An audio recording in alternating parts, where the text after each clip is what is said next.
तुमच्या ह्या सगळ्या गोंधळामुळं माझा भाऊ इथं भाड्यानं राहतंय. तिकडे त्यांना म्हणतील जावा तुम्ही दुसरीकडे. काय झालं, ही रोज कालवा शेवटी सोसायटीतल्या लोकांना त्रास होतोय आणि काय माझ्या मालकीचा फ्लॅट नाही, भाड्यानं राहतंय. त्यामुळे फक्त तुम्ही जरा संयमानं घ्या.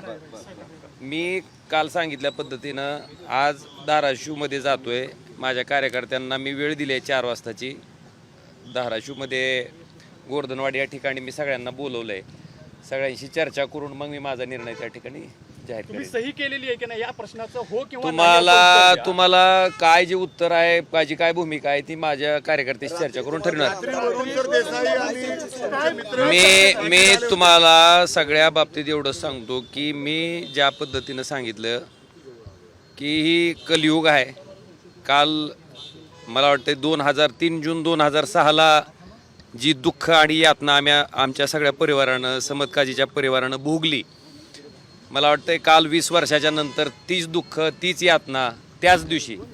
कारण माझ्या वडिलांचं 3 जून 2006 रोजी अशा पद्धतीनं गोळ्या झाडून हत्या केली होती आणि काल त्या दिवशी शनिवार होता आणि दुर्दैवानं कालच्या निकालसुद्धा शनिवारीच होता.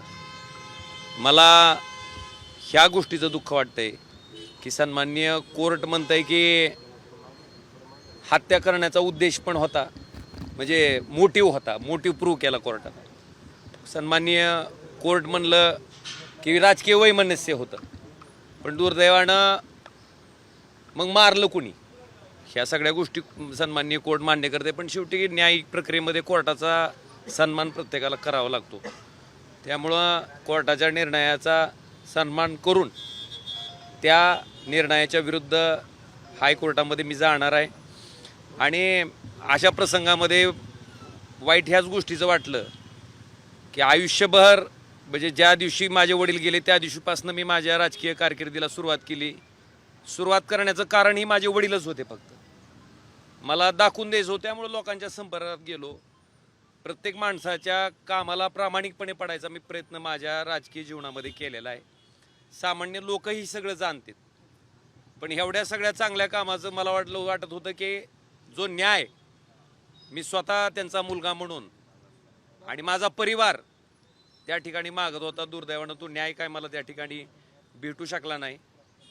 आता हायकोर्टात त्या ठिकाणी CBI जाणार आहे. CBI हायकोर्टात गेल्याच्या नंतर त्या ठिकाणी ज्या कोर्टातल्या सगळ्या गोष्टी तपासातल्या समोर आल्यात खालच्या ट्रायल कोर्टामध्ये, त्याच्या बाबतीत ह्या निर्णयाच्या विरुद्ध त्या ठिकाणी आम्ही दाद मागणार आहेत. अपेक्षा इतकीच आहे की त्या तपासाचा CBIनं जो तपास केला त्या तपासाचा सगळा अँगल बघून त्या ठिकाणी हायकोर्टानं न्याय द्यावा. आज फादर्स डे आहे. आज फादर्स डेच्या दिवशी तुम्ही तुमचा निर्णय घेताय, तर या सगळ्या योगायोगाकडे कसं पाहता? आज फादर्स एक लक्षात घ्या, माझ्या आयुष्यात माझ्या राजकारणाची सुरुवात, माझ्या राजकीय जीवनाची सुरुवात करण्यामागचं कारण ही माझ्या वडिलांची हत्या होती, ती राजकीय होती. आणि ह्या जन्मात तरी त्या माणसाचं राजकारण साध्य होऊ द्यायचं नाही. त्यांना दाखवून द्यायचं की एका माणसाला मारल्यामुळं त्या ठिकाणी तुमचा राजकीय विरोधक संपत नसतो, तितक्याच ताकदीनं राजकीय विरोधक तयार होत असतो. ह्या एकमेव भावनेतनं मी त्या ठिकाणी राजकारणात आलोय. आणि हे मी आज सांगतोय असं ना, मी हे वारंवार सांगितलंय. आणि मग त्याच्यासाठी सामान्य माणसाच्या संपर्कात आलो. आज सामान्य माणसानं मला आज इथपर्यंत पोचवलंय.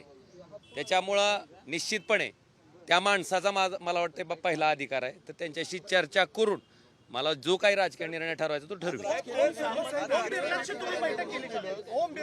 सामान्य नागरिकांनी तुम्हाला निवडून दिलेलं आहे, त्यांच्या म्हणण्याचं म्हणजे काय मान राखाल जर ते तयार झाले तुम्ही? एक लक्षात घ्या, सामान्य माणसाला मी काय काम करतो माझ्या मतदारसंघातल्या बरीच जणांनी, आता मी 4 दिवसापासून ऐकतोय, माझा निर्णय जाहीर केला नाही, पण माझ्या अख्ख्या कुटुंबाचा उद्धार काही लोक करतात ज्याचा काही संबंध नाही. कारण ओमराजे ज्याच्या कामाला पडलाय, ओमराजे ज्याच्यासाठी झटलाय, ज्याला ओमराजे त्याच्या घरातला माणूस वाटतंय, मला वाटतं ती माणूस तर त्याच्या घरातल्या माणसाला म्हणजे त्याच्या कुटुंबातल्या व्यक्तीचा अशा पद्धतीनं उद्धार करेल मला वाटत नाही. पण काही लोकांनी केला, सहन केलं, मी तेही सहन केलं. पण मला एवढंच म्हणायचं आहे की ह्या राजकीय प्रक्रियेमध्ये माझ्या कुटुंबानं नेमकं तुमचं काय वाटोळं केलंय? माझ्या कुटुंबातल्या कुठल्या व्यक्तीनं तुम्हाला त्रास दिलाय? बरं, माझ्या निस्त्या चर्चेनं जर मी 3 दिवसात इतका वाईट होत असेल तर खरंच इतका वाईट आहे का मी? बरं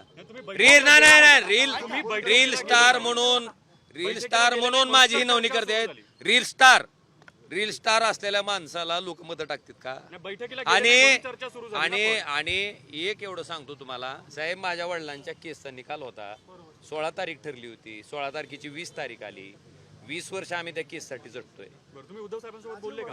मी आपल्याला एवढं सांगू इच्छितो की जो काही माझा राजकीय निर्णय आहे तो मी धाराशिवला जातोय, तिथं सगळ्याशी चर्चा करेन आणि माझा निर्णय जाहीर. फक्त माझी तुम्हाला एवढीच विनंती आहे की इथल्या सोसायटीतल्या लोकांना त्रास व्हायला नका तुम्ही. आज सगळी चर्चा करून झालं तर आज, नाहीतर उद्या.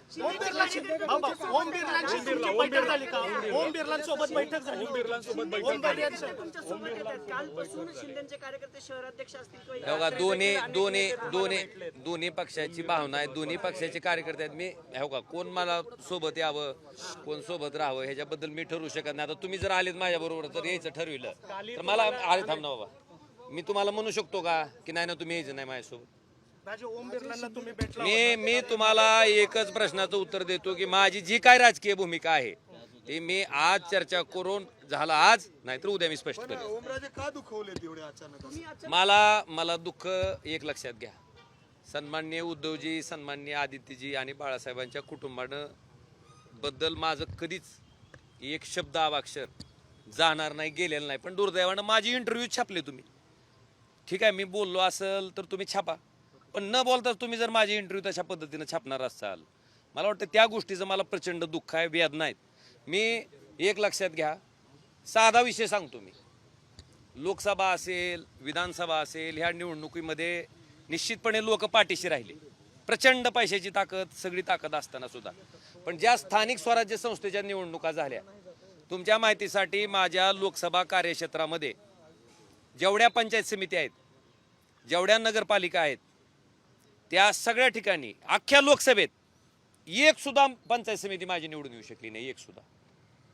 एक सुद्धा नगरपालिका माझी निवडून येऊ शकली नाही. मग खरंच आम्ही इतके वाईट आहेत का? मी असेल, आमदार कैलास पाटील असतील, प्रवीण स्वामी असतील, सोपल साहेब असतील, आम्ही 24 तास लोकांसाठी देतो. तुम्ही लोकांना विचारा, मी म्हणतोय म्हणून माझ्या शब्दावर विश्वास ठेवू नका. आम्ही लोकांसाठी उपलब्ध आहेत का नाहीत?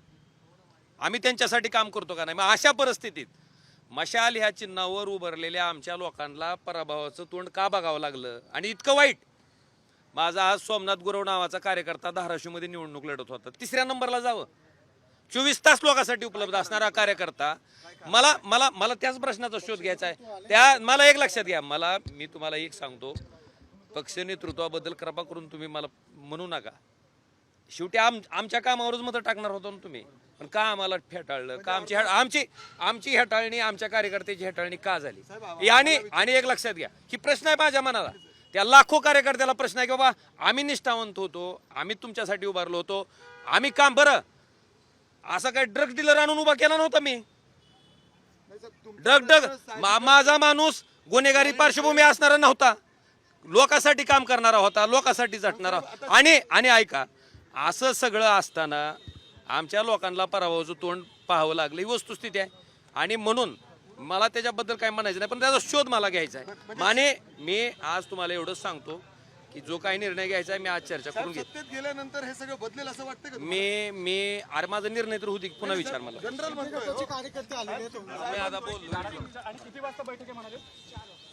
साहेब, साधारण किती वाजता तुम्ही बोलणार आहे तिथं माध्यमांशी? 4 वाजता. 4 वाजता.